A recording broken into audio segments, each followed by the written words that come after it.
All right, guys, welcome to Beyond the Muscle. I'm really excited to welcome our next guest, Geoffrey Verity Schofield. Geoffrey is a writer and coach and has a great YouTube channel, which a lot of you guys will be aware of. Geoff has not competed in bodybuilding yet, but his content is both very practical and I feel highly valuable to anyone who's a natural athlete. And it's pretty funny as well, his content. So, yeah, welcome to the show, Geoff. How are things going? Yeah, thanks for having me. Just got finished with arms and delts and got back and excited to talk about training as well as do the training. Yeah, yeah, good, good. The arms are looking pretty big now. What are they, 18 inches? I have a little bit of an imbalance between right and left, and I'm also a little bit cut down right now. So I think my right one is, yeah, like mid 18, like 18 and a half or so. And then my left one is maybe a little bit below 18. Mm-hmm. So there's a pretty, it's like a half an inch to sometimes like three quarters of an inch or so Yep. difference between right and left. Oddly, though, strength is not really any different. Like if I'm doing a barbell curl or something or Mm. an incline dumbbell curl, I don't feel like there's any difference there in Mm. terms of strength or like an overhead extension. I don't Mm. feel like one side is stronger, Yep. but one side is definitely bigger. Yeah. So it's one of those things where I've kind of just accepted it because they've always been because I track my arm measurements in an Excel spreadsheet, right? Right. Because I'm a little bit of a nerd. So, but they've always been about half an inch to three quarters of an inch different, right? Like back when they were 15 and a half inches or so, one was 15 and a half, one was 15, and Mm. then they've kind of just grown Yeah. together, but the right one's always been a little bit bigger. So I haven't I haven't really tried to correct the imbalance all that much, but it also haven't really been a priority. So I kind of just accepted it. Yeah, that makes sense. I have the same issue, which is why I only ever measure my bigger arm because that's the only one that counts. With me though, I do notice a difference. There is definitely like a slight disparity in strength with bicep training. When I do like unilateral work, which is a bit annoying. But yeah, I've had a lot of clients who have said, "Yeah, what do you do to correct imbalances?" And yeah, I've said nothing really. I generally train the stronger arm first and then the weaker arm, which I know some people do the opposite. But Yeah. yeah, To me, that seems, I like training hard. I like training to failure. And so if I did my weaker arm first and got 10 reps mm, and then did my stronger arm and was like, I could have gotten 12 or 15 or whatever. To me, I mean, it's possible that the weak arm would catch up, hmm but I've also seen so many instances where I think Dave McConey, actually, another podcaster, he did a similar experiment. yeah, He only trained his weak side for like a really long time, and it didn't seem to have the expected result because that's the right. generic advice, right? Like Mm, train the weaker side more or let the weaker side catch up. But I just don't hear many success stories right, about that right. working, right? Like it's logical, Yeah. but I haven't seen very much evidence for it. Mm, yeah, yeah, I have the same mentality as you. Yeah, train the stronger side first, and hopefully the weaker side will catch up. Yeah. Um, yeah, there are obviously a lot of fun topics I'd love to chat with you about today. We'll get into a few of those, but before we do, I'd like to get an insight into where it all began for you, because I know you mentioned that you maybe surprisingly, considering how jacked you were like an endurance athlete before you got into Hmm. hypertrophy. So what got you into lifting specifically? You know, I was kind of just done with running. So it wasn't super planned out. I wasn't thinking, oh yeah, I'm gonna get into the fitness industry and become a coach and a YouTuber. No, like that was all not even in the back of my mind. That wasn't a thought at all. Mm, It was almost just like, okay, I've been running for a long time. I've picked up a lot of injuries. I've been burnt out at times. I've been overtrained, and the word overtrained is often tossed around way more easily than it should mm, be. But I was like legit. I mean, it took me months of no running to sort of claw. It was from running 80, 90 miles a week, really, really, really hard for wow. months on end. Um, and I remember I was the runner guy of the friend group, right? Yeah, yeah. And there was a time when a bunch of cars were coming, we had to run across the road and I was the guy who couldn't run. Like I couldn't physically get myself to run across a road, and all my Right. friends were like, "Well, you're the runner. Like, Yeah, why yeah, can't yeah. you run across the road?" Like, I just the thought of running was like, ugh, just that's how burnt out I was on it. Mm. And so I kind of just wanted to try something new, and I figured lifting maybe would be similar but different, where you can push yourself and you have goals and you can track things. I mean, as a runner, I had an Excel spreadsheet as well with all the mileage and the 2 a day workouts and Yeah. tracking the progress and stuff. So I kind of just wanted to pick something that I could do myself alone. You know, I wouldn't pick up tennis or something. I guess you can hit a ball against a wall, but like, how do you track fraud? It just didn't Yeah. appeal to me, right? Or you join the local football club or something. Like, yeah, like those are fine for a lot of people, but it just wasn't interesting to me. And it also was something that was kind of in the opposite direction in terms of body weight. Because as a runner, there's a lot of eating disorders in there. Like I definitely had one at times where I was running a whole bunch and Yeah. just not eating enough to try to get my body weight down. Because I was like 150 pounds at 6 feet tall, Yeah. like 68 kilos at 183 centimeters, Yeah, it's pretty light. Yeah. which is not big by any Mhm. means. And I was certainly under 10% body fat, but I was looking at the best Kenyans and they're like 120 pounds at the same height or something. And Yeah. they're just built different, right? You look at some, I think his name is Aspel Kiprop. He looks like an alien. He doesn't, it's just impossible for me to look that way. But I was just trying to get lighter because I knew, that would be beneficial. And actually, it wasn't beneficial because I was tired all the time and Yeah. dieting and not eating while trying to train really hard. So it was something that was kind of in the opposite direction, right? Where, oh, you want to gain weight? What? Like that's unusual. Yeah. That's interesting. And so I think I went from 68 to 80 kilos in 3 or 4 months. Okay. So I gained Wow. 12 kilos, about 25 pounds in about 4 months or so. Yeah. Was that a And lot it of was definitely muscle? not all muscle, okay? Yeah, Because yeah, whenever I say that, people are like, he said he gained blah, blah, blah, blah. No, yeah. I definitely put on significant amounts of body fat, but I also probably needed to because I was lean and underfed and probably glycogen depleted and everything. Yeah. So, yeah, it was just kind of, hey, let's try this. And then, I actually really like it as well. It wasn't some kind of hugely thought out thing. Yeah. Oh, that makes sense. Yeah, one thing I wasn't planning on asking you, but I'm kind of curious actually, because I was quite into running as well. I wasn't doing the same kind of distances as yourself, but back a couple of years ago, before I competed last year, I was doing up to like half marathon distances and about 40 or 50K a week while still training for hypertrophy. Have you ever tried to do the same and kind of maximize muscle growth and get better at running as well? So basically, when I first started lifting, I would run to the gym and that was about it. Because for me, when I have a goal, it's just, I don't want to have a secondary goal. Yeah. Right? That's the new thing. That's what I'm doing all in. And so I didn't really do hybrid training. Although recently I've kind of been getting into it a little bit. I've been running more.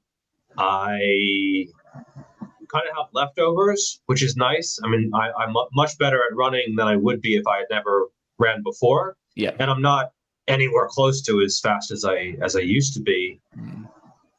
Just because I'm carrying around 60 more pounds overall.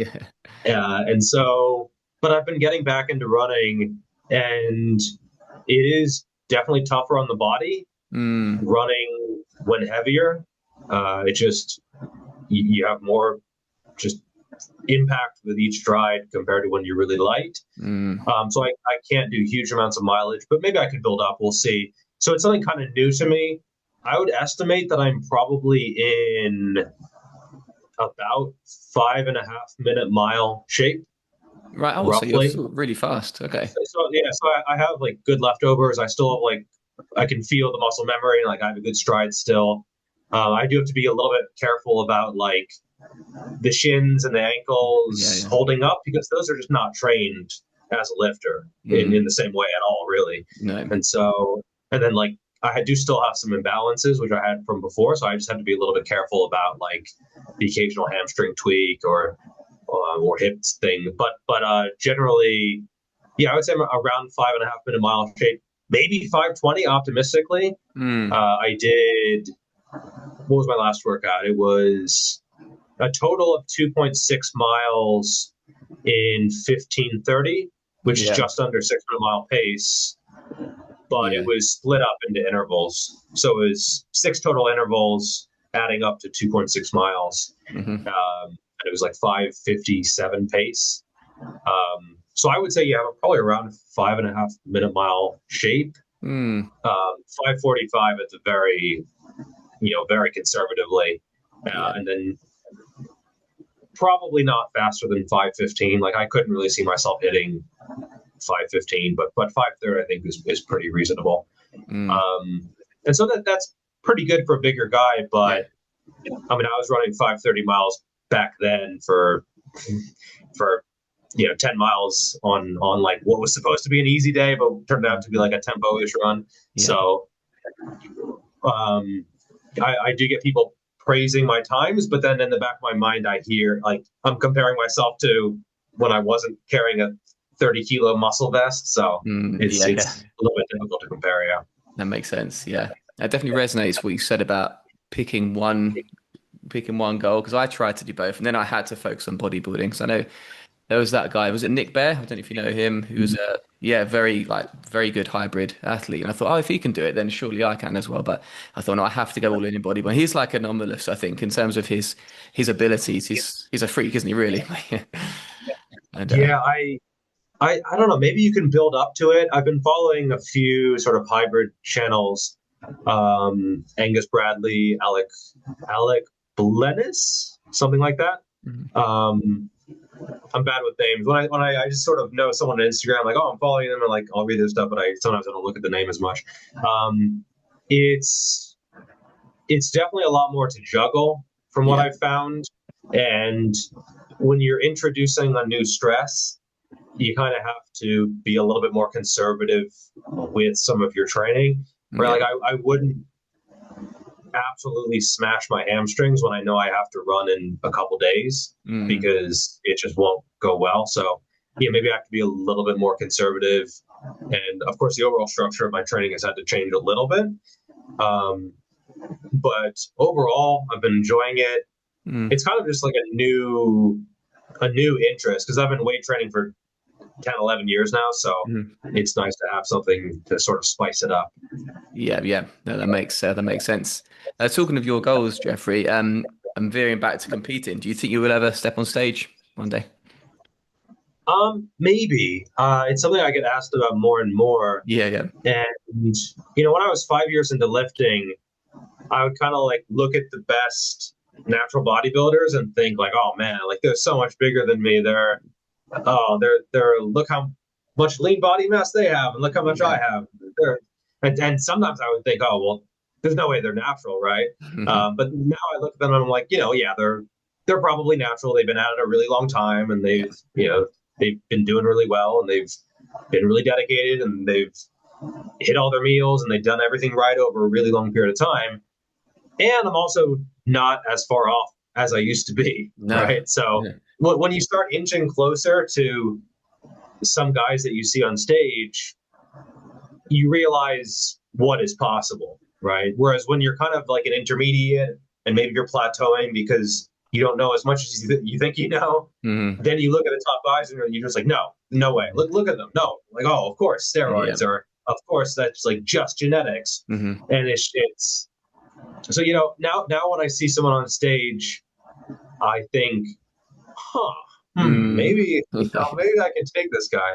And there are some guys who are just, I mean, they're just ridiculous. You look at like Babacar. I mean, it's just what is going on? That's just it's because sometimes I see comments on my channel or on my Instagram like best natural bodybuilder ever. In reference to me, and I'm thinking like, oh, come on, man, like you don't even do some research, right? Yeah, yeah. Um, and so yeah, there are some crazy physiques out there who are like they're bigger than me. They're leaner than I was even during my leanest in Mhm. 2023 when I did the cut. They're more symmetrical. They're more proportioned. They're better at posing, certainly. And so, yeah, when I see those comments, I'm like, all right, well, that's just not true. Yeah. But I've been thinking about it. Um, maybe, and and sometimes I'll get the comments like, "If you're natural, you'll compete." Like, Right, okay, well, right. that's not okay. Like, if you don't compete, then you're not athlete. I mean, I Yeah, guess yeah. I might get a free drug test out of it, which would be which would They're, be they're, nice. they're not always free. They're not. Oh, really? No, no. Well, in the federations that I compete with, so I wear if you win a show, you're urine tested immediately. So as soon as you get off the stage. But with the WMBF, yeah, you do have to Yeah. pay for it. You get polygraph tested, and Oh, interesting. yeah, you have to pay for those. And I think yeah, winners always urine tested. So it's a combination of Okay. both. But yeah, they're I just assumed it was free, but yeah, I wouldn't mind. I wouldn't mind paying for it yeah, for sure, because yeah.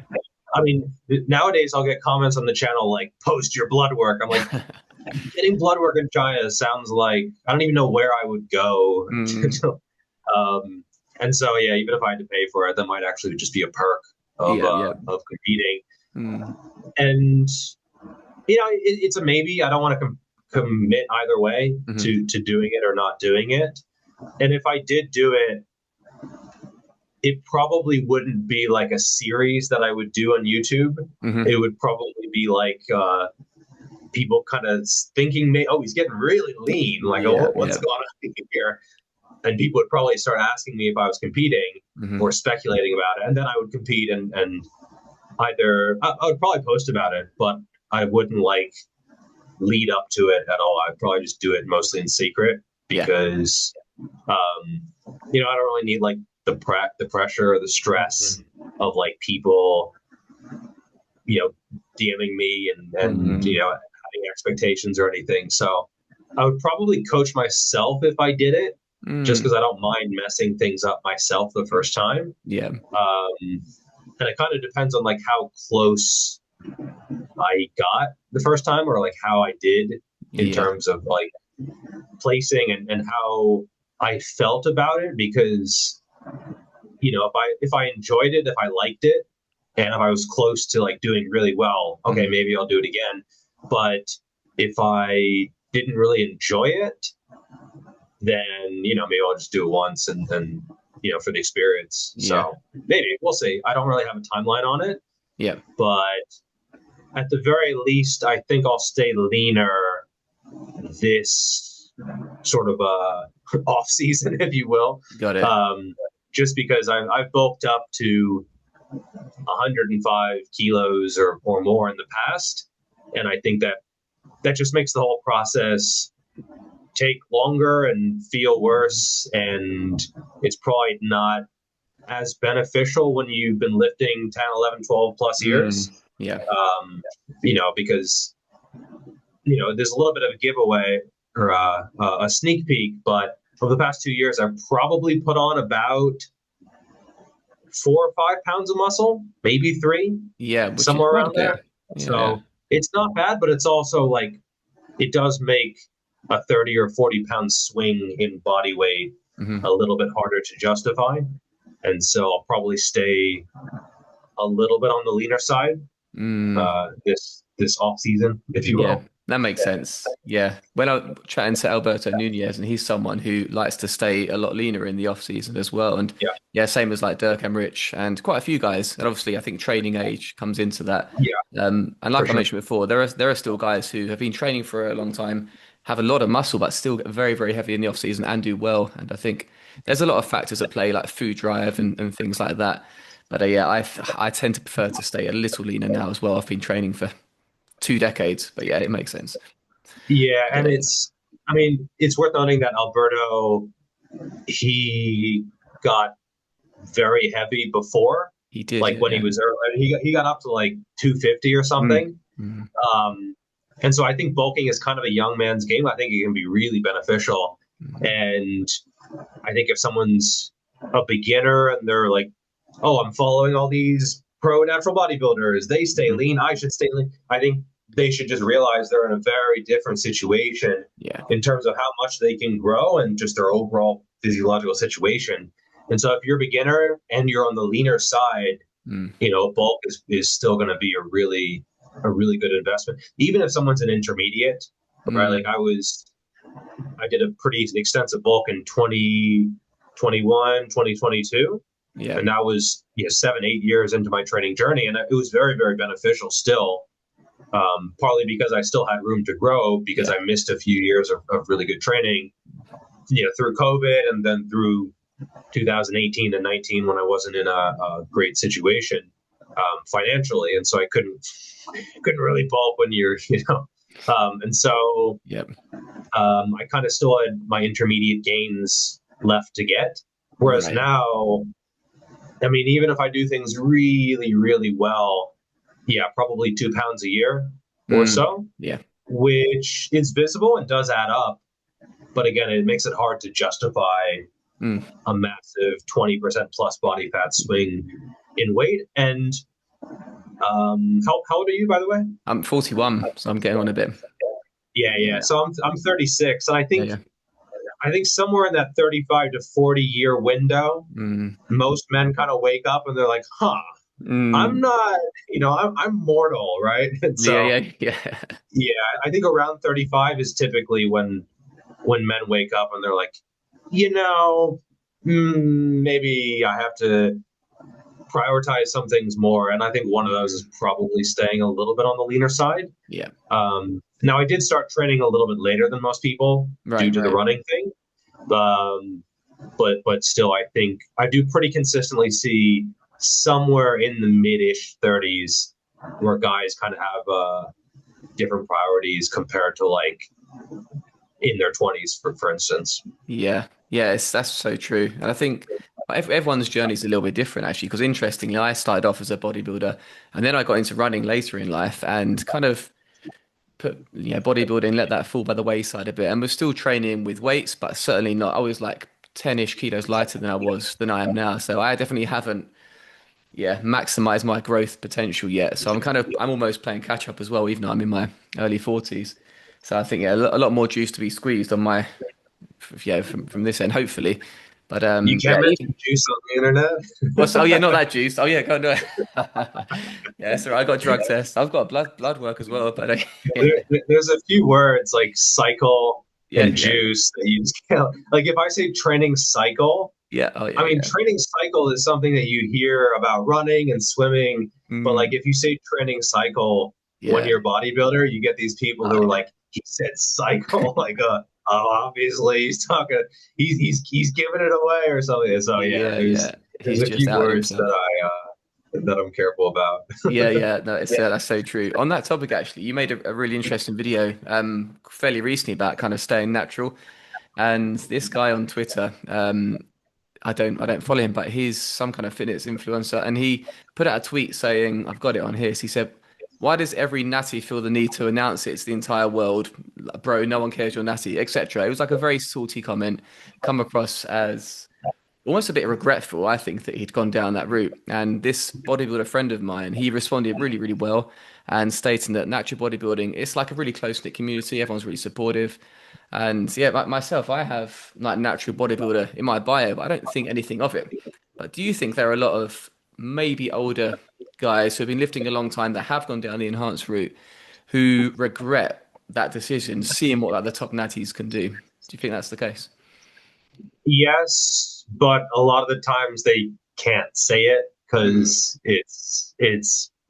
I mean, you don't really hear people say stuff they regret about often, right? Occasionally you do, but I think especially when it comes to that kind of impulsive, sometimes impetuous life decision, mm, yeah, like often they do regret it. yeah. Especially once they start getting health effects, or maybe they were trying to get their pro card, IFBB, Mm, but they couldn't quite get there. And if you can't quite get there after a few years, mm, you see these guys in their 40s and in their 50s even just trying again and again and again. And for whatever reason, it didn't really work out. Maybe Yeah. they didn't quite have the structure, the shape. And then I've seen some guys who are like, "Yeah, I'm going for my pro card." I'm like, I don't know about that, man. Like, Yeah. Yeah. I don't want to say no, but like if you can't build a really good natural physique, Hmm. like what's the point of going enhanced Yeah. so that you have a pretty good enhanced physique, but Mm. like not that impressive, really? Because now you're swimming in this pond of enhanced lifters Yeah. who are like all bigger than you because they Hmm. have the better genetics or the shape or the Hmm. structure or the work ethic or the appetite to just put down the food. And so, yeah, I would be, I just tell people to wait, Hmm. at a very minimum, just wait. Because usually it's guys in their teens or early 20s hopping on, Yeah. and they're usually getting gains they could get naturally. Yeah. They're getting their natural gains, Yeah. right? With drugs. And so I do think that a lot of people end up regretting it. Often they don't say it. And I think often they feel threatened. Mm. Often they feel threatened because I've gotten comments where people are like, "Oh, you're bigger than this guy, but he's on juice. What's going on?" And so, Yeah. how does Yeah. the person who's enhanced? How do they answer that? Mm. They usually say, "Oh, well, this person." No, no, they're lying. They're lying. They're also on the juice. Like, look at him. Yeah. Of course, he's on because again, they feel threatened, Yeah. and it's certainly not all enhanced lifters. I'm very friendly with a lot of them, Mm. but occasionally you do see some who are really insecure about it, and it's sad to see. It's Mm. sad to see because I know some guys who are really good sources of information, Yeah. but then they say stuff like, "Oh yeah, all these naturals are just scared of needles." I'm like, "What? Right. That's the reason you think we're staying Yeah. natural? Like, really? Like, it's not Mm. all the side effects and the health stuff? Like, really about Yeah. needles? Like, that's the really okay? Well." And so Yeah. I think it's almost like they're trying to paint themselves as the hero of the story. Like, I'm the one who's brave enough to take steroids. Okay, okay, that's that. Okay, Yeah. and Yeah. and the reason why I do mention that I'm natural is because if I don't, Mm. people assume that I'm not, and so I kind of Mm. have to say something. Now, if I say it too much, then people are like, "Oh, he's saying it so much, he must not be natural." So it's sort of like you mention it a little bit, but if you mention it too much, then it's also bad. Mm. Um, and so, yeah, I also think it's worth noting that if you take a certain physique, if someone built it naturally versus if someone built it taking a ton of juice, the one who built it naturally, 99 times out of 100, is going to know more about training. They're going to know more Mm. about training. They went over plateaus. They had to try a whole bunch of stuff. Yeah. It took them 3 times as long or more, Mhm. 4 or 5 times as long. They had to be way more committed to the process. Yeah. And so they're going to be a much better source of information overall if you're just looking at the physique. And so you're essentially playing a different game. Yeah. So why would you not say that if you Mhm. have things way harder because you've stayed natural? Now, that's not to say that if someone is enhanced, they're a bad source of information. Because again, there's a ton of people who I do follow who are enhanced, and I've learned a lot from. Like Mhm. Jonathan Warren, for instance, he's totally changed my chest training, and I've benefited a lot, Mhm. even if he's enhanced. So I don't really care about that, but it is a factor that people should know plays a role, Yeah. and that's why people announce that they're natural. Plus, it is a cultural thing, Mhm. and if someone says they're natural, I assess them differently than if they're not. Like they're Yeah. just different standards.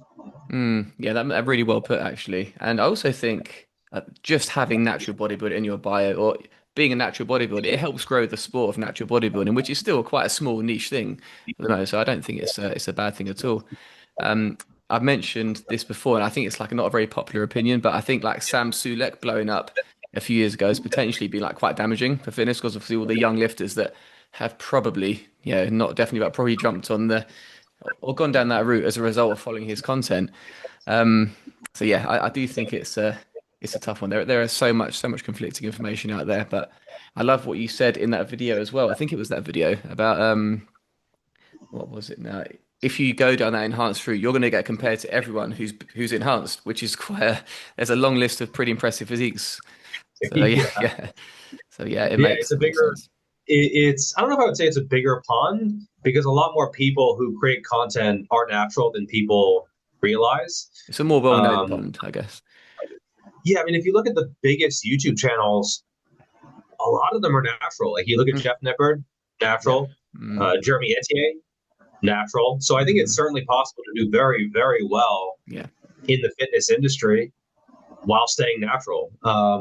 And so if someone is thinking about getting into the fitness industry Hmm. or being a content creator and they feel pressured to take steroids, I mean, look at all the counter examples that say that's not needed. Now, Sam Sulek, he's an interesting example because he's really hard to hate. He is. He Like is. He's a nice he's guy. just he's such a nice guy. He's so down to earth, just friendly. Like I've never seen him do anything bad. No, no. So he's impossible to hate. But yeah, he's probably caused a significant amount of young men to hop on, Mm. even if he doesn't really promote it. Or I mean, No, no. he's not like trend link in the bio kind of guy. There are some No, of no. them out there. Yeah, yeah. So I think he's done well. Like I think he knows the position that he's in Yeah. and the influence, both positive and negative, that he potentially has. And I think he's chosen to try to offset the negative influence that is always going to be there. He Mm. promotes cardio. He's Mm. really about, get in your cardio, do your 30, 40 minutes or whatever. And so the eating healthy thing, I think maybe he's doing better with more recently compared Yeah, to his earlier content. true. But he's also a pretty young guy. I don't know exactly how old he is, but I think he's early 20s. Mm. And so, and to get that much fame and notoriety and big of a following that quick, Yeah. it's got to be tough. And so, I empathize with him. I think he's done well overall. And again, he's impossible to hate. And Yeah. so, Yeah. Yeah. yeah, I thought about making a Sam Sulek video because a couple years ago he was really blowing up, and there were a bunch of people making their obligatory Sam Sulek video. And I thought about making one, but I watched a bit of his content and was like, he's not a bad guy at all, and I think he's doing pretty well. And Yeah. so, yeah, I wouldn't say I'm a fan. Like I don't follow his stuff super often, but yeah, he's a good dude in my book. Yeah. Yeah. No, I can agree with that. Yeah. And yeah, you're hitting the nail on the head. He's impossible to hate. Really, he's a nice guy. Um, Yeah. moving on to training now, Geoffrey. So yeah, I think you do a really good job of blending like the practical side of training with like a more scientific approach. Um, I definitely think people can go obviously too far with like the chasing optimal kind of training that's very popular now. And I think one of the Yeah. potential pitfalls of this approach, which you alluded to really well in one of your videos, is where people sacrifice intensity for like full run, big stretch, etc., that kind of thing. I'm curious, do you see more of this side of training now than say 5 years ago? Is it more popular in your opinion? More of like the optimal Yes, sort yeah, of strict and I see way more. yeah, Yeah, way more. And maybe it's dying down a little bit. I'm not on TikTok a whole bunch. I yeah, no, kind I of don't see a either. bunch of reposts on Instagram about it. There's a reason why I'm not on TikTok. There's a whole Yeah, bunch of idiocy going on over there. yeah, So maybe it's still going on that side of things. But mm, on Instagram, I don't see it too much. yeah, It's almost like anything where there's one variable that gets promoted a ton, whether it's volume or frequency or range of motion or strictness or EMG or whatever it is. It gets promoted and you have this big sort of excitement about it. Like this is going to mm, be the thing that changes everything.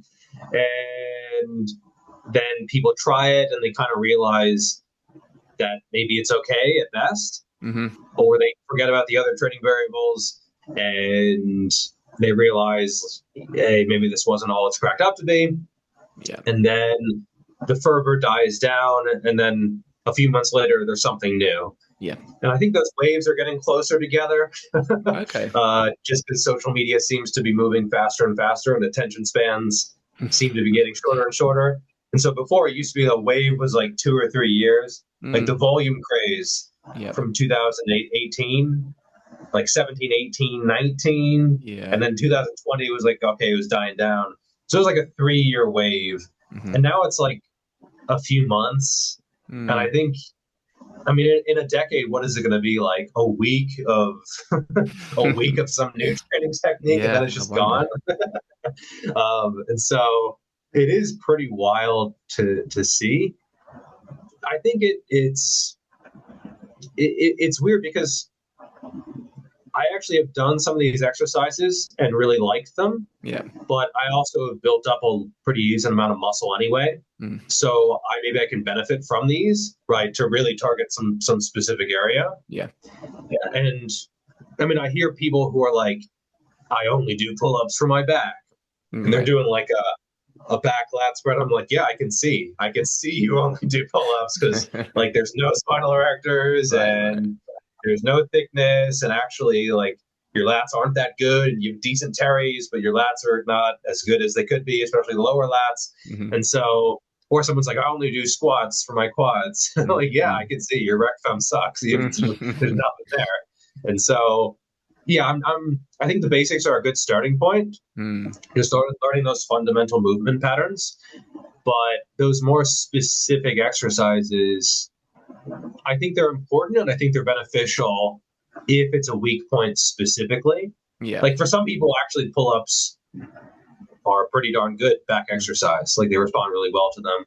But for other people, they just need more specificity to hit certain parts of the back, Mm. whether it's maybe more grips or whether it's a one arm cable pull down or a pull around or, Yeah. one arm cable row, or maybe it's a pull down machine that's weighted a little bit differently, or maybe it's a lengthened partial. And Mm. so I think people are kind of just taking tools that are often meant for more advanced lifters and Yeah. applying them really early in their journey.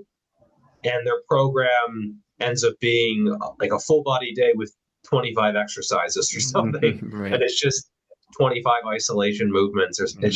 It's just silly. I wouldn't want to train that way when I was a beginner. I wouldn't want to train that way now. And so a lot of people are just shying away from a lot of these bigger, more challenging movements. Yeah. Yeah. And I think it's probably not good for their growth in the long term. And sometimes you'll see them, they're content creators and Mm. they're really small and Yeah. they're talking about muscle growth. And they're like, okay, well, you haven't done that. You haven't been through that. You're late beginner, maybe early intermediate, Yeah. and you're 19 years old posting TikTok videos. Oh, do you Mm. not see the disconnect? And sometimes it's rage bait, which I'm okay with raging about because it's interesting talking points at least. Yeah. But I think sometimes these people, they're offering coaching and stuff. It's like you're Mm. 140 pounds. How are you? And Mm. so, yeah, I think starting with the basics and then branching out is the best option in pretty much every case. Yeah, that makes a ton of sense.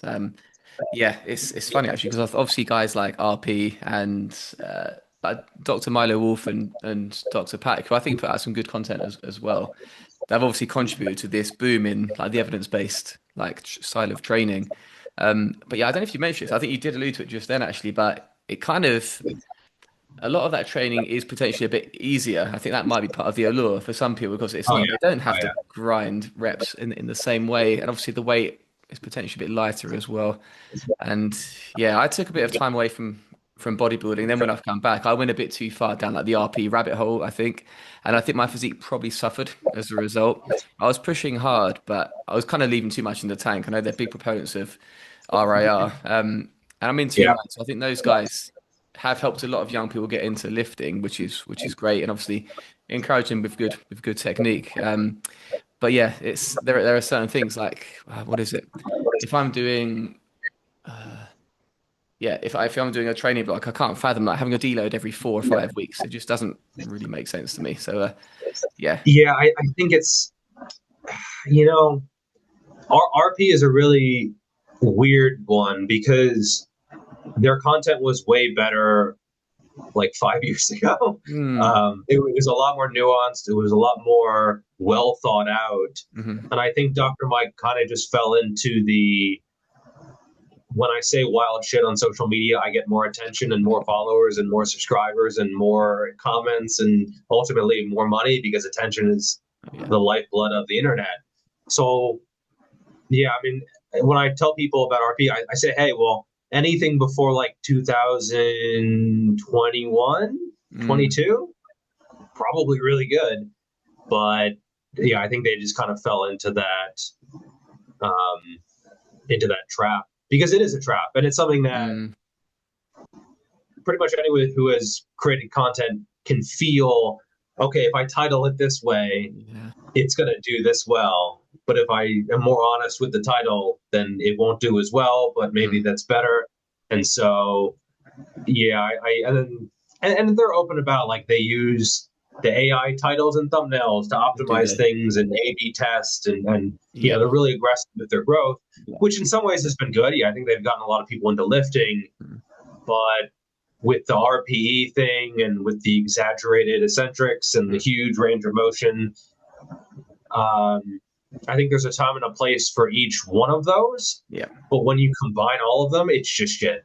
It's Yeah. just it's Yeah. just shit training. Like Agree. the huge exaggerated ranges of motion Mm. with the very slow, you just ended up using baby weights. And Mm. I just think the muscles, it's like gymnastics or Pilates or something Mm. like that. And so I just, and then if you look at the way almost every either natural or enhanced bodybuilder trains, Mm. it's nothing like RP. And No. so occasionally you'll get someone who's friendly with them Mm. use the pink dumbbells and say, "Oh, this got me so big." But yeah, if you look at the real training of most of these big guys, again, either natural or enhanced, it was hard. It Yeah. was really really hard training, and so yeah, shying away from these big movements, from training near failure Mm. and probably to failure on some lifts, possibly beyond failure on something like a row, like a chest supported row. I think beyond failure is probably a pretty good idea Yeah. for most people, just with partials, just trying to get it as high as you can and failing. I think Yeah. that's a really useful skill to develop, but you're not going to get that with some of these more quote unquote optimal movements. Mm. And so I tend to look at what the best do, right? Mm. Like, how are the best natural bodybuilders training? Are they Yeah. doing this? Or how many of them are doing this? Yeah. And if the answer is very close to 0%, Mm. I think you could probably toss it out. Yeah. Mm. Yeah. Yeah. No, really well put. Yeah. It's yeah, I follow a lot of the top natural guys, and I think yeah, more than anything, it's the intensity they bring to each set that's the common theme holding things together. They train hard and Yeah. Yeah. You yeah. can see the focus and like the determination. They're locked in. Mm. Their form, sometimes form is a little bit sloppier for some guys. Like, I Mm. don't mind getting a little bit of oomph into some hammer curls or something, Yeah. but they're moving in a way that makes sure that the muscle they're trying to target is the Mm. limiting factor. Like, that's something you see across the board. Yeah. They are stressing the target muscle and they are taking it to a place that causes the muscle to grow. Hmm. Because if they didn't do that, they wouldn't be as big as they are. Yeah. Yeah, yeah. No, that makes sense. On the topic of RP, slightly contentious topic. Did you watch the Solomon Nelson, Lyle MacDonald, uh, kind of takedown of RP? Did you watch those? The 3 hour one. Yeah, yeah, yeah. I sat and watched it over the course of maybe a week, and just thinking, wow. And there were some straw man arguments, I think, in there. They're a bit too scathing, but I think they made some good points as well, personally. Yeah, I would say it wasn't charitable, but they came with receipts, right? Like, they weren't. I wouldn't say it was totally unbiased, Mm. because I think especially Lyle does not like Mike at Mm, all. yeah, yeah. Um, and so it wasn't unbiased, but they also never said it was unbiased. Mm, They didn't come at it with saying, "Oh, we're going to be totally fair." And so the fact that they weren't totally fair, yeah. I think is okay. But again, a lot of it was just sort of clips of Mike Yeah. saying wild shit, and then them being like, "Well, look at what he said." You know what I mean? Yeah, Like, yeah. he kind of, again, that's from where if you're on a ton of podcasts and they kind of incentivize you to say wild shit, especially the biggest podcasts, right? Because the biggest podcasts often got to be the biggest podcasts because of clips that went viral. And so they love it when some guest is like, actually, sugar is good for you. And they're like, oh, that's it. Send it out. Yeah. And so podcasters are often not incentivized to fact check people or to have people say reasonable stuff that's actually good advice. And so I think Mike was doing the podcast rounds, and I think he was also probably on a lot of steroids at some of these points because he was competing at times, and that probably impacted him saying some truly ridiculous stuff. Ronnie Coleman would be bigger if he squatted deeper. I don't know, man. I don't know. This isn't some beginner. Dorian Yates would be bigger if he did more volume. Well, man, the thing is, like, it's impossible to disprove his statement, but it's also impossible for him to prove his statement. And so it's one of those things where it gets people talking, but it's probably not true, but it might be true, but it's not scientific either way. And so, yeah, he's been decidedly unscientific in his verbiage for a long time now. And so I must admit, when I see their titles, when it says exercise scientist talks about this guy's train, I'm thinking, you're not an exercise scientist. Like, you don't, come on, man. And I kind of wish that other actual science-based people would call them out a little bit more. Occasionally you see it a little bit, but man, we need to see way more of that, because I think he's just wiping his ass with science. As bad as that sounds, I think he's just, I think they just took it like a marketing thing and kind of just went with it. And then everyone else is like, well, I guess we'll collab with them because now they have millions of, and so, they're almost too big to fail. And so maybe some people are doing some stuff behind the scenes. I don't know, like talking to them, trying to get them to chill, bro, a little bit. But either way, I think it was a really good video that they did. They definitely backed it up. And I would say I probably knew about 70 to 80% of the stuff that they had in their video. But, I had been following the whole situation for a long time. It was almost like a video that I had thought about making, but then I saw their video. I'm like, nope, done. They did a good job. Like, I'm not going to be able to follow that up. So they did a really good job. And it was embarrassing for Mike, but it also was kind of his own fault too. Completely agree there. It was very entertaining for me from just an onlooker to see the whole situation for sure. I have my views on this, but it'd be really cool to hear yours too. So, like, broadly speaking, what do you feel are some of the biggest mistakes people make that stop them reaching like their top level, reaching their full potential? Like let's say one or two things. I would say probably the biggest one would be that effort, that intensity, that going close to failure. And those are not totally synonymous. Like, the effort and the failure, they're going to correlate. Like, if you take something to failure, it's going to be a high level of effort. But you can also do a maximum broad jump that's high effort, but it's also not really to failure. So, but I would say in general, in bodybuilding training, learning how to really push yourself to the point where your reps slow down a significant amount. It doesn't necessarily need to be like an 8-second grind on the last one, but there should be a significant and noticeable slowing. And so I've seen people who are like, I do train hard. And then I look at their set and it's like, okay, well, 1 second concentric, 1 second, 1 second, 1 second, 1.2. Oh, you stopped.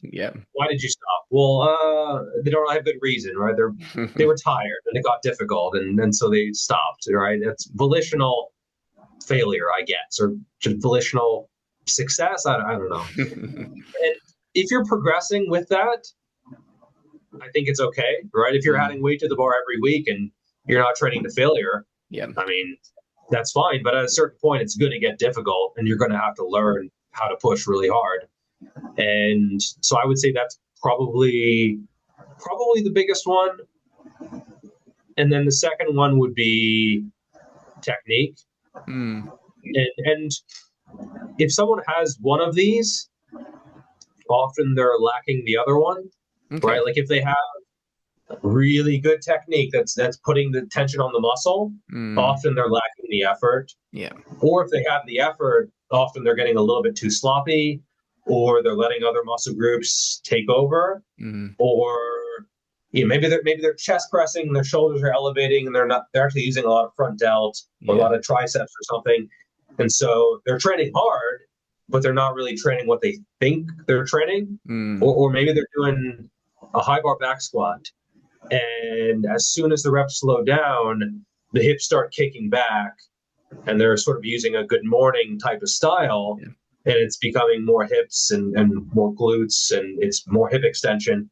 And so the quads never quite actually get to failure Mm. because it was a high effort, and maybe they got a grindy rep near the end, but it just the limiting factor was more their hip extension rather than their knee extension. And so their quads just aren't growing as much as they could Yeah. despite a high effort. And so I would say if you have both of these, Mm. you're going to do really well. So if you have a really good amount of effort, Yeah. which can always be improved, always can you can always sharpen the sword, Mm. uh, and then really good technique. And this is where understanding biomechanics and knowing sort of the path to best target each muscle, which is going to be a little bit different for every single person, Yeah. as well as the various exercises that work really well for you. Maybe that's a third one I could throw in. Yeah. So if you have the effort, Yeah. you have the technique as well as the exercise selection. You Mm-hmm. can maybe put exercise selection before technique, but those are really the three big ones Mm-hmm. that I would pick, where you're moving with the right exercises and you're doing them well, and you're taking them either to failure or close to failure, or sometimes beyond failure, somewhere in that range. Yeah, great points there. It's the intensity one is an interesting one. I think that's a skill that can definitely be learned. You can't. I don't think anyone or not many people know how to really train to failure. It's a skill that has to be developed over time, and Yeah. getting used to each movement without program hopping all the time is another big one as well. I think I see a lot of that, and it's what's interesting when you say about like that hypothetical person, like reps slowing down at the end. Whenever I look at videos myself doing sets, they always feel much grindier in my head than they actually look on video. I think I stopped there. That felt horrendous, that last rep, but actually on video, it doesn't actually look as horrendous as you feel. So, yeah, that's a skill that can be honed, definitely. Yeah, what's the quote? Like we suffered more in our imaginations than in Mm. reality. It's Yeah, like, yeah. so it is all mental. Like one sort of, I guess, technique hack that I would use, and this is when I was doing small off for squats a few years ago, and it would feel awful. Like it would feel, the last rep, oh, like that was totally a grinder. Mm-hmm. Yeah, I would look back and I'd be like, okay, well, maybe it wasn't that bad. And I Mm. realized that if I looked at the recording sideways, it would almost like feel easier, because if I Right. looked at it right, vertically, I would kind of associate with my feeling during the set, Okay. and I would say, "Oh, that's a tough rep." But if I looked at the sides, I was, "Oh, that was actually pretty fast." And Right. and so yeah, recording yourself and then looking back at it, maybe Mm. not necessarily horizontally. It's something people can maybe play around with. Interesting. I think is super important, and this is where I think getting a coach can be useful, but Mm. you can kind of do that yourself to a certain extent as well. Yeah. Yeah, yeah, that's an interesting point. I've never really considered that. Um, I think another area is like volume. I think a lot of beginners do too much. They do too much with the not the required level of intensity.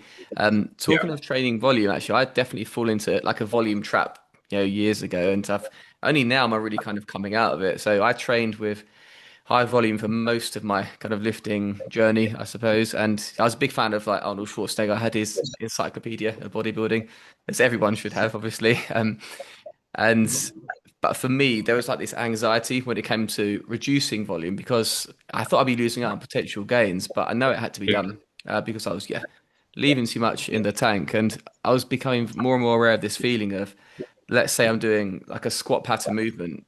I'll be on set one. I think I can't be doing 3 or 4 sets, really, really push myself on this. It's got to be two or a top set and a back off set. And I thought I have to change something. I'd be curious to hear what's your kind of, let's call it volume journey been like? Have you experimented with both high and low volume? Yeah, I've been. So the volume craze of like 2017, 18, 19 definitely resulted in me doing a lot of sets. Mm, But yeah, it's just really hard to keep the technical quality as well as the high degree of effort mm, with that much. I mean, some workouts I was doing like 40 or 50 sets. mm. And it's just like you're kind of just going through the motions at a certain point, right? Like you're doing Yeah. your cable lateral, you're just like, oh fuck, silly, this is awful, like that, Yeah. and you're just not really getting anything out of it. Yeah, that's where it is junk volume. Mm, Now, I do think there is a dose response yeah. to volume, but if adding more volume results in most of your sets being lower in effort or Hmm. being sloppier and just getting less out of every set, the actual stimulus to the muscle might be lower, right? Mm, Like if you jump from 5 really good sets to 10 okay sets to 20 just kind of crap sets, I don't think there's any guarantee at all 20 sets is going to be better. And in fact, mm, I think there's a pretty decent case for the 5, especially if they're on like big, hard hitting yeah. movements and then you're progressing as well. Because how do you progress on 20 sets? Mm, It's just harder to drive progression in a lot of cases. Maybe you could do it phasically. Like I've experimented with that where you have yeah. a specialization phase Yeah. where you're doing higher volume for one, maybe two, three muscle groups. Yeah. Probably not three big muscle groups, but maybe two. Like you could do back and quads or something. That's fine. Mm, But if I ask a client, hey, what muscle groups do you want to specialize in? And they say, oh, hamstrings and also quads and also back and mhm. also chest and also try. I'm like, all right, it's like 2/3 of your body. So, Yeah. uh, so I think there's a case for higher volumes sometimes. I think it's worth experimenting with, but later, yeah, if you're a beginner and you're thinking, no, I have to do 20 sets or something, or even 10 sets, I Mm, would almost ask a beginner if you can't grow on 5 sets a week for a muscle group, something's wrong. Something's yeah. really, really wrong with your technique or with your effort or with your programming. Mm, And so, yeah, definitely. And then when you get really advanced, I think sometimes you just get so strong and so good at pushing yourself hmm. that your volume has to come down a little bit. I used to Yeah. think, oh, volume would just go up, up, up, up, up. But then I see some of the top guys who kind of reduce their volume at a certain point Yeah. because they couldn't recover. I think especially, I mean, how many super advanced guys do you see doing like 10 sets of RDLs a week? Mm, No, they die. exactly. Like Yeah. Yeah. Yeah. Exactly. what is Bald Omni Man going to do? A whole bunch of sets with 5 plates on RDLs? Like it Mm, just, you just get too tired, it beats you up, and you can't recover. So I think a lot of the advanced guys, they're bumping up against their recovery mm, capabilities, yeah. like and sometimes just structural, right? Sometimes maybe mental, right? Like I've never done a 5 plate RDL, Mm, but I've done pretty close to 4, hmm. and there's some different about that compared to like a set of hamstring curls or Yeah. something. It takes something. It's not just whoa, one set for hamstrings, and it's not even one set for hamstrings and one set for adductors and one set for glutes and Mm, like it's more fatigue than the sum of its parts. yeah. And Yeah. so, especially if you do it like really hard and close to failure for higher reps. And Mm, so, yeah, I think a lot of the advanced guys maybe they have a little bit more variety to hmm. stay in one piece. That's sort of what I've had to do, where I have some imbalances, and so I've had to kind of adapt my training around that, as well as have a little bit more variability, not to shock the muscle or anything, but just because it tends to make the joints less of a limiting factor than Yeah. they otherwise would be. Yeah, that's interesting. So true about what you're saying about the top guys and the volume. There's a lot of high level bodybuilders I follow who train with like what some would consider very low volume. Obviously, Alberto Nunez, like Jeff Alberts, Yeah. like Ben Howard. Don't know if you know him as a guy from the UK. He trains three Yeah. times a week and doing once a week. He's a top pro bodybuilder. Uh, and it's interesting because I've heard people say like muscle fiber type could be a potential factor as to how these guys can get away with training with such low volume. So I think it may be a combination of that and just experience as well. And then you've got like Yeah. guys like Eric Helms who trains with very, very high volume on his upper body, Yeah. and that's what he's needed to do to yield results. So yeah, I'm in this kind of experimental phase where I've gone from 5 days a week to 4 days a week, and at the moment it's actually I think yielding some slightly better results for me. But yeah, I don't want to. It's too intimidating. I think doing so much volume, it can be too mentally challenging as well. And I've got kids, I've got a family. It's just, yeah, too much time in the gym for me, at least. Yeah, Yes, it is one of those things where I think I had a video a while back. Are you a racehorse or a workhorse? mm, And there are some guys where, yeah, they're racehorses, so they can run really fast, hmm and but they also can't handle that much.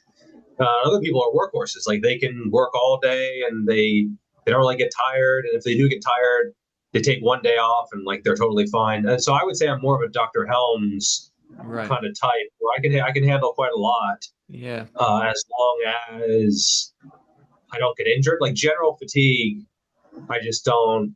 Maybe it's from the endurance background, or mm, maybe I gravitated towards the endurance stuff because I was better at it. yeah, Whereas you see some guys in high school where they hated the mile run, like the right, mile run for gym class. They hated it, but maybe they were really good at sprinting or jumping or something explosive. mm, And so I think bodybuilding is interesting because you see both types. mm, You see racehorses who are super explosive and like they were a sprinter in high school or something, mm, and they grow really well. But then you also see guys um, where maybe they were a swimmer before, or they were a runner yeah, before, or and so they were maybe. Usually, you see it's more like 800 to 1500 meter, like usually middle distance right, can do well at bodybuilding. But I think if someone is a pure, I hate to use the word ectomorph, but if they just were a complete twig and they were like really good at marathons, mm, I think in that case they might have a harder time growing. Because yeah, I've coached a few people where like they were really good endurance. Because I was good at middle distance, and like mm, I never got into like 100+ mile weeks or stuff like that. But I have coached some people who their vertical jump was like 8 inches or something. It's just right, yeah, yeah, they I mean, they're just. I didn't take a biopsy or anything, but they were mhm, probably 99th percentile of slow twitch kind of person, right? And yeah, I think in that case, yeah, maybe your growth response might not be the best, mm, but maybe you just need so much volume that it's impossible to do, right? Because that mm, kind of person where they just never get sore, they yeah, never really get tired. If they do sets to failure, their reps are like 10, 10, 10, 9, 8 or something. They right. lose almost no reps, and they're genuinely going to, and they can often grind, right? That's I'm gonna another say, thing I was okay, going to say. They can grind you got forever. 10, 10, 10, 9, Mm, 9 or whatever. hmm Send me these videos because that is Yeah, weird. yeah, And it's like, holy, like it's actually 5, 6, 7 second reps yeah, on every single one. And so hmm there are some weird people out there hmm who they're just physiologically a little bit different. mm, And then you'll see other people where they're hyper explosive, hmm but they lose strength really quickly. mm, Like I was training with a guy the other day. He kind of just showed up at my gym and was like, "Hi, like, can we train together?" I'm like, "All right, all mm, right." It's a little weird, but sure. yeah, Um, and he was stronger than me. right, I think he did the 50 kilo dumbbells for 14 reps or something. yeah, And I think my best with that is 7 or 8 or something. mm, And so he's stronger than me. But after 3 sets, we pulled even because right, my performance was not going down very much, but his was a lot more. yeah, And then by the second exercise, my performance was significantly better hmm than his. So some people, they just, maybe their performance is higher, but they fatigue more easily, and then vice versa. And this is where it is a process of knowing yourself and Yeah. experimentation. And this is where you have to kind of just try a whole bunch of stuff and see what sticks, see what works. And I would say in general, if you find something that seems to work significantly better than something else, it's probably going to keep working fairly well, right? Like if I hear someone who said, yeah, low volume didn't really seem to work very well for me, but when I bumped my volume up, wow, like progression was way better and I felt way better and I looked bigger every single workout. Yeah. I'm going to absolutely take that into account. Yeah. And I'm not going to be like, nah, like it's all in your head or something. And so, yeah, this is where bodybuilding is one of those things where your own personal experience is much more relevant than something some study says. Yeah, that's so true. That's so true. And it's funny because I'm a PT and I've got clients that fall into both those buckets. I've got this guy that I train. He's got a typical like long distance runner's body, and he can be doing a set of bicep curls, and on set 10, it looks like he's grinding, and then it will go to like 20 reps. I'm like, how have you done that? And they're still good reps, but he just grinds and grinds. And I've got another guy who'll just hit failure and he's done. And I'm more on, I think I'm more on that end, to be fair. So I'm going to kind of try to lean into that. But it's so interesting. It really is how different we can be on that spectrum.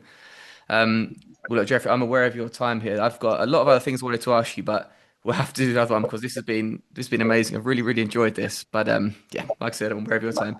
As I do with all these podcasts, we'll need some quick fire questions at the end. Okay, so non-fitness related. What is your favorite film? Ooh. Probably. Ooh. I'm gonna say probably Shawshank Redemption. Okay, great. I thought you were going to say Shrek, but Shrek 2. That's the one. Shrek is a classic. I love Shrek. I also love Shawshank. That's a great film. Yeah, nailed it. Yeah, Shrek. Shawshank's brilliant. What are your hobbies outside of bodybuilding? So I do a bit of gaming, and occasionally I'll play like Dungeons and Dragons with my friends, like a little group. Yeah. And so I'll DM or a friend will DM, like the dungeon master who kind of sets up the adventure and sets up the story for the players to go through, which is actually surprisingly tricky because my friends do not make it easy on the dungeon master. Right. Because they can kind of like sense, oh, this is where he wants us to go. And they're like, no, we're not going to go to the tavern. Screw this guy. Yeah. We're gonna go somewhere else. Oh, look, some caves or something. And so you kind of have to plan quite a bit or even just think of stuff on the fly, right? Where you want them to go here and do this thing, but then they go somewhere else. And you kind of have to try to guide them back to the adventure that you planned sometimes. So that's a lot of fun. Yeah. And we've had some close calls with the dungeon adventuring group where like half the group is on the floor dead and dying, and like the wizard has 10 hit points left and casts his last spell and kills the monster or something. Like we barely survived. So that's a lot of fun.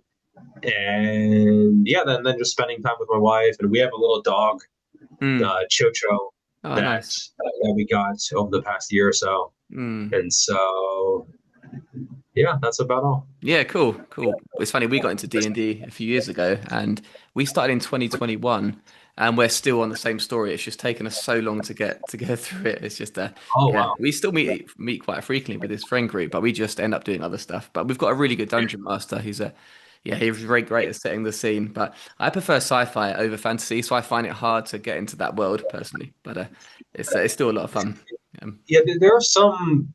It's a pretty flexible system, and so there are some, I guess, offshoots of Dungeons and Dragons where it's not really dungeons and it's not really dragons. It's like kind of laser guns and pirates and stuff like that. Yeah, it can be done. Yeah. What video games do you play? Have interest? So I played Dungeons and Dragons online for a while, and I played a whole bunch of sort of role playing games, Mm, Baldur's Gate, mm, Icewind Dale. Like there's a whole bunch, yeah. Planescape Torment, and yeah, kind of like similar stuff to the Dungeons and Dragons theme. Okay. And it's definitely more fun playing with people, I would Right. say, Right. Yeah. but it's also kind of relaxing, I guess, to go through a storyline and a campaign yourself. Yeah. Yeah. No, that makes sense. Yeah. Um, what piece of advice would you give to your younger self? Ooh, what age? What age am I? Because Okay. Yeah. that would change. Let's make it, well, not necessarily Over lifting orientated, but let's make it like pre-lifting you. so 25 ish. Yeah. Um, I think I did a lot of things right, and it's one of those things where you sometimes have to discover the wrong way yourself. So okay, I have a time machine. Bloop, I'm back 10 years ago, 11 years ago. I'm not sure if I would have listened to myself. Right, To right. I probably would have been like, "Wow, you're jacked," but Yeah. nah, I'll just. I read something on T Nation from a guy who's way more jacked than you, Mm. totally not on anabolic steroids, and so I I think I did a lot of things right because you hear that myth of you gain 90% of your gains in 4 years or something, and just totally not true. Right. But I also think I did most things right. I was working pretty hard. Could have worked harder, but was doing pretty well. My exercise selection wasn't terrible. I was very consistent. I was eating enough, and so yeah, I think I did pretty well. I would probably have a little bit more of a plan because I was doing all those things. I was working hard and showing up, but a lot of the times it was like, all right, I'm at the gym. What am I gonna do today? Right, It right. wasn't even like a generic push pull legs or an upper lower. It was kind of like what's not sore. Let's try to train that kind of thing, which Yeah. I think can work really well when you're advanced. Like I know Eric Helms has done or Dr. Helms has done the full body every day kind of thing, Mm, where if it's if you need to train it, you train it. But if it's still recovering, you don't train it. I mm, think if you're really in tune with your body, that can work phenomenally well. mm. But I was not Yeah. phenomenally in tune with my body, and so it didn't probably wasn't ideal. Um, but I think I did okay, and um, yes, I don't know if I would say anything Mm. apart from like good luck, have fun, yeah, Yeah, no, good advice, I think. Good advice there. Well, enjoy. look, Geoffrey, enjoy it. So that's it. Yeah, we need to enjoy the process. But yeah, Jeff, this has been amazing. Thank you so much for joining me. I really appreciate this. And yeah, I'll have to get you on again another time to ask the other questions. But yeah, really thank you very much for this. And yeah, for those watching, thank you for watching and listening, guys. And we will see you next time. Cheers. Cool.